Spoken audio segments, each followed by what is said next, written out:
বিশ্ববাজারে জ্বালানি তেলের দাম আবারও বাড়ছে। ১ ডিসেম্বর ব্রেন্ট ক্রুডের মূল্য ব্যারেল প্রতি ৬৩.৩৯ ডলারে পৌঁছেছে, যা আগের দামের চেয়ে $১.০১ বেশি। যুক্তরাষ্ট্রের ওয়েস্ট টেক্সাস ইন্টারমিডিয়েট তেলের দাম বেড়ে $৫৯.৫৫ হয়েছে।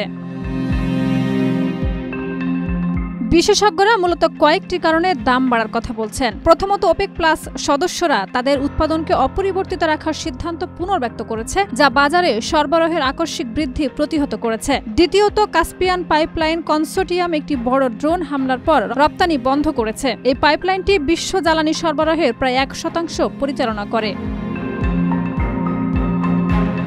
সামরিক ও ভূ রাজনৈতিক উত্তেজনাও দাম বাড়ার ক্ষেত্রে গুরুত্বপূর্ণ ভূমিকা রাখছে। যুক্তরাষ্ট্র ও ভেনেজুয়েলার মধ্যে উত্তেজনা নতুন করে তৈরি হয়েছে। মার্কিন প্রেসিডেন্ট ডোনাল্ড ট্রাম্প ২৯ নভেম্বর ঘোষণা করেছিলেন ভেনেজুয়েলার আকাশসীমা বন্ধ হিসেবে বিবেচনা করা উচিত, যদিও পরে তিনি বলেছিলেন বিষয়টি নিয়ে অত ভীতি করার কিছু নেই।